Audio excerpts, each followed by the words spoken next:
السلام علیکم ورحمۃ اللہ وبرکاتہ۔ موضوع ہے شرک کی خطرناکی اور اس کے انجام کے سلسلے میں قرآنی آیات۔ میرے بھائیوں اور ساتھیوں، عزیز بہنوں اور ماؤں، اس سے پہلے کے درس میں شرک کے سلسلے میں ہم نے یہ بات جان لی کہ شرک سب سے بڑا جرم گناہ ہے۔ اب آئیے اس درس کے اندر ہم اور آپ چند ان قرآنی آیات کو بغور سنیں جن کے اندر اللہ وحدہ لا شریک لہ نے شرک کی خطرناکی، شرک کی گمبھیرتا اور شرک کے انجام بتلائے ہیں۔ جب ہم قرآن کریم کی تلاوت کریں گے تو ہمیں اور سمجھنے کی کوشش کریں گے تو ہمیں یہ بات معلوم ہوگی کہ بہت ساری ایسی آیتیں اللہ تعالیٰ نے قرآن میں اتاری ہیں جن کے اندر شرک کا انجام، شرک کرنے والوں کا رزلٹ اور شرک کے خطرناکی کا تذکرہ فرمایا ہے۔ اسی طرح بہت ساری ایسی آیات ہیں جن کے اندر اللہ تعالیٰ نے شرک کرنے والوں کا انجام ذکر کیا ہے، شرک پر مرنے والوں کا رزلٹ ذکر کیا ہے۔ ہم اس درس کے اندر ساری آیتوں کا احصاء اور شمار تو نہیں کر سکتے ہیں کیونکہ درس مختصر ہے، لیکن چند آیتوں کو ہم آپ کے سامنے پیش کرتے ہیں۔ پہلی بات، شرک سب سے بڑا ظلم ہے، شرک سے بڑا اتیاچار اور ظلم کوئی جرم نہیں، شرک سب سے بڑا ظلم ہے۔ سورہ لقمان آیت نمبر 13 سمجھیں، اللہ تعالیٰ فرماتا ہے ان الشرک لظلم عظیم، یقیناً شرک بہت ہی بڑا ظلم ہے۔ ظلم ویسے ہی خطرناک ہے، اس کے انجام بہت ہی بھیانک اور نقصان دہ ہیں، اور ان جتنے بھی ظلم پائے جاتے ہیں سارے ظلموں میں سب سے بڑا ظلم، سب سے بڑی ناانصافی یہ شرک ہے۔ اللہ تعالیٰ نے قرآن کریم کی ایک آیت کے اندر سورہ حج آیت نمبر 31 کے اندر اللہ تعالیٰ نے فرمایا ہے شرک کرنے والوں کا انجام، وَمَن يُشْرِكْ بِاللَّهِ فَكَأَنَّمَا خَرَّ مِنَ السَّمَاءِ فَتَخْطَفُهُ الطَّيْرُ أَوْ تَهْوِي بِهِ الرِّيحُ فِي مَكَانٍ سَحِيقٍ۔ اللہ تعالی ہم سب کو شرک سے بچائے۔ شرک کرنے والوں کا انجام، مختصر انجام اللہ تعالی نے اس آیت کریمہ میں بیان فرمایا۔ اللہ تعالیٰ فرماتا ہے جس نے بھی، جو بھی اللہ تعالیٰ کے ساتھ شرک کرے گا تو گویا وہ زمین سے گر پڑا، آسمان سے زمین پر گر پڑا، فَكَأَنَّمَا خَرَّ مِنَ السَّمَاءِ، گویا وہ آسمان سے ٹپک پڑا، گر پڑا، پھینک دیا گیا، اسے چڑیوں نے اچک لیا یا اسے ہوا لے کر کئی دور دراز جگہ میں لے جا کر پھینک دیا۔ یہ شرک کرنے والوں کا انجام ہے۔ ذرا ہم اور آپ غور کیجئے کہ اللہ تعالیٰ نے کتنی خطرناک مثال دی ہے ان لوگوں کی جو لوگ اللہ تعالیٰ کی ربوبیت میں، اللہ کی الوہیت میں، اللہ کے اسماء و صفات میں، اللہ کے قدرت و اختیار میں، ان کاموں میں، ان چیزوں میں جو خالی صرف اللہ کے لائق ہے، اللہ کو زیب دیتا، اس میں اللہ کے کسی مخلوق کو شریک کیا تو گویا وہ آسمان سے پٹک دیا گیا اور اسے چڑیوں نے اچک لیا، یا ہوا اسے اٹھا کر لے جا کر کے کہیں ویران غیر آباد سنسان جگہ میں لے جا کر کے، دور دراز علاقے میں لے جا کر کے پھینک دیا۔ اللہ تعالیٰ نے سورہ انعام آیت نمبر 88 کے اندر شرک اور شرک کرنے والوں کا انجام بتلاتے ہوئے فرمایا ہے کہ شرک کی وجہ سے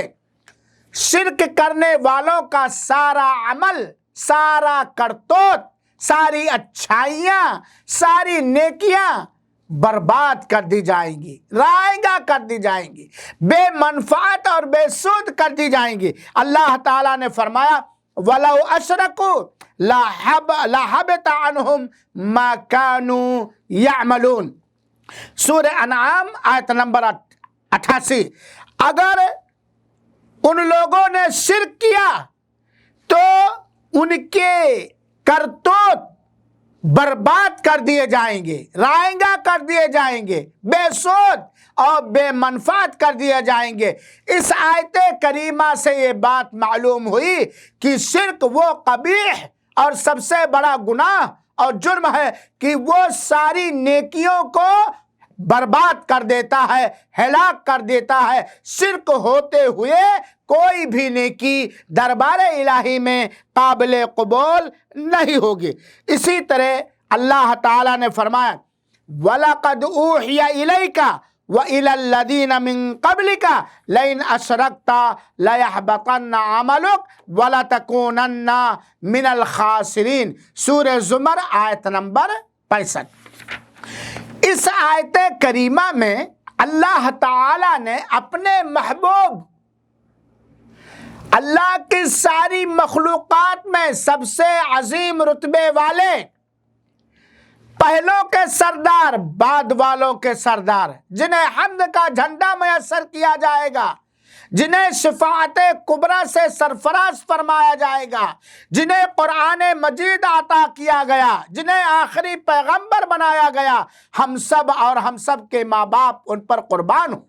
اللہ کے رسول اکرم صلی اللہ علیہ وسلم کو اللہ تعالیٰ ایک طرح سے الٹیمیٹم اور دھمکی دیتا ہے کہ تمہاری جانب بھی یہی وحی کی گئی اور تم سے پہلے جتنے نبی اور رسول بھیجے گئے سب کو یہی پیغام دیا گیا، کیا لَئِنْ أَشْرَكْتَ لَيَحْبَطَنَّ عَمَلُكَ، کہ اگر تم نے شرک کیا تو تمہارا عمل، کرتوت، رائیگاں برباد کر دیا جائے گا اور تم خسارہ اٹھانے والوں میں ہو جاؤ گے۔ آدم کو بھی یہی پیغام ملا، نوح کو بھی یہی پیغام ملا، عیسیٰ، موسیٰ، یعقوب، لوط، یا جتنے انبیاء اور رسول آئے سارے لوگوں کو اللہ، سارے نبیوں کو، سارے رسولوں کو اللہ تعالیٰ نے یہی پیغام دیا کہ اگر تم نے اللہ تعالیٰ کے ساتھ کسی بھی مخلوق کو ذرہ برابر شریک و ساجیدار کیا تو تمہاری ساری محنتیں، ساری نیکیاں، سارے حسنات، سارے عبادات رائیگاں کر دیے جائیں گے، برباد کر دیے جائیں گے۔ دنیا میں بھی تم نقصان اٹھانے والوں میں سے ہوگے اور آخرت کے اندر بھی تمہارا نقصان مقدر ہوگا۔ وجہ کیا ہے؟ اللہ تعالیٰ کے ساتھ شرک۔ آئیے ہم اور آپ دیکھیں کہ انبیاء کرام رضوان اللہ علیہم اجمعین علیہم الصلاۃ والسلام کس طرح خود اپنے آپ کو شرک سے متنبہ رکھتے تھے اور اپنے بچوں کو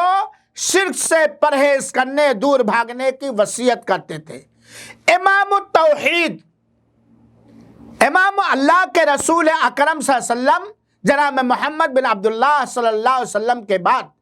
اونچے رتبے والے حضرت ابراہیم علیہ السلام ہیں، جو اولو العزم رسولوں میں سے ہیں۔ انہوں نے اپنے بچے کو کیا نصیحت کی تھی، کیا وصیت کی تھی؟ اللہ تعالیٰ سے دعا کیا تھا، وَإِذْ قَالَ إِبْرَاهِيمُ رَبِّ اجْعَلْ هَٰذَا الْبَلَدَ آمِنًا۔ جب ابراہیم علیہ السلام نے فریاد کرتے ہوئے کہا، اے اللہ اس شہر مبارک کو، شہر مکہ کو تو امن کا گہوارہ بنا دے، وَجْنُبْنِي، اے اللہ تو ہمیں بچا، اللہ تو ہمیں بچا، وَبَنِيَّ، اور میری اولاد کو، میری ذریت کو بچا، کس چیز سے؟ ان نعبد الاصنام، کہ ہم بتوں کی پرستش کریں، کیونکہ بتوں کی پرستش کرنا، بتوں سے ڈرنا، بتوں سے آشا کرنا، امید کرنا وغیرہ وغیرہ، یہ سب شرک ہے۔ یہ امام التوحید کی دعا ہے جو خود اپنے لیے اور اپنی ذریت کے لیے دعا کرتے ہیں، اے اللہ تو ہمیں شرک سے بچا، اے اللہ تو ہمیں بت پرستی سے بچا، اے اللہ تو ہمیں شرک کرنے سے مامون اور محفوظ رکھ۔ اس لیے میرے بھائیوں اور ساتھیوں، ہمیں یہ بات ان آیات کریمہ سے یہ بات معلوم ہو گئی کہ شرک سب سے بڑا جرم، سب سے بڑا گناہ ہے، اور سب سے بڑا وہ گناہ جس کے ذریعے سے اللہ تعالیٰ کی معصیت کی گئی، اللہ کی نافرمانی کی گئی، وہ شرک ہے، جس کے بارے میں اللہ تعالیٰ نے فیصلہ دے دیا ہے کہ کوئی بھی بندہ اگر شرک لے کر کے آیا تو میں اسے قطعاً معاف نہیں کروں گا، اور اس کے لیے کوئی حامی اور مددگار نہیں ہوگا، اور اس کا ٹھکانہ ہمیشہ ہمیش کے لیے جہنم بنا دیا جائے گا۔ اس کے لیے نہ کوئی مددگار ہوگا، نہ پناہ دینے والا ہوگا، اور نہ سفارشی ہوگا، اور نہ ہی اس کی کوئی نیکی معاف قبول کی جائے گی۔ یعنی اگر شرک کرنے والا پوری رات، پورا دن اللہ کی عبادت میں گزار دے، روزہ رکھنے میں، عبادت کرنے میں، تہجد پڑھنے میں، صدقات و خیرات کرنے میں، ذکر و اذکار کرنے میں، توبہ استغفار میں، پوری رات، پوری عمر، پوری رات ہے، اپنی پوری عمر کے سارے دن اللہ کی عبادت اور بندگی اور اللہ کی پوجا میں گزار دے، لیکن اگر اس کے عمل میں شرک ہے تو اللہ تعالیٰ اس کے سارے حسنات کو، اس کی ساری نیکیوں کو، اس کی ساری اچھائیوں کو حفظ کر دے گا، رائے گا اور برباد کر دے گا، اور اس کے عملوں کی کوئی قدر نہیں ہوگی، کیونکہ وہ سب سے بڑا جرم شرک کر کے آیا ہے، سب سے بدبودار جرم شرک کر کے آیا ہے۔ اس کے علاوہ قرآن مجید کے اندر بہت ساری آیتیں ہیں جن کے اندر شرک کرنے والوں کا انجام اور نتیجہ بتلایا گیا ہے، شرک کرنے سے آگاہ کیا گیا ہے، شرک سے بچنے کا حکم دیا گیا ہے۔ اللہ رب العالمین سے دعا ہے کہ رب العالمین ہمیں ان آیات قرآنیہ پر دھیان دینے، شرک سے توبہ کرنے، شرک سے بچنے، اور دوسروں کو تک شرک کی خطرناکیوں کو، شرک کے انجام کو پہنچانے کی توفیق عطا فرما، اور تا حیات توحید خالص سچے ایمان پر ثابت قدم رکھے۔ آمین۔ والسلام علیکم ورحمۃ اللہ وبرکاتہ۔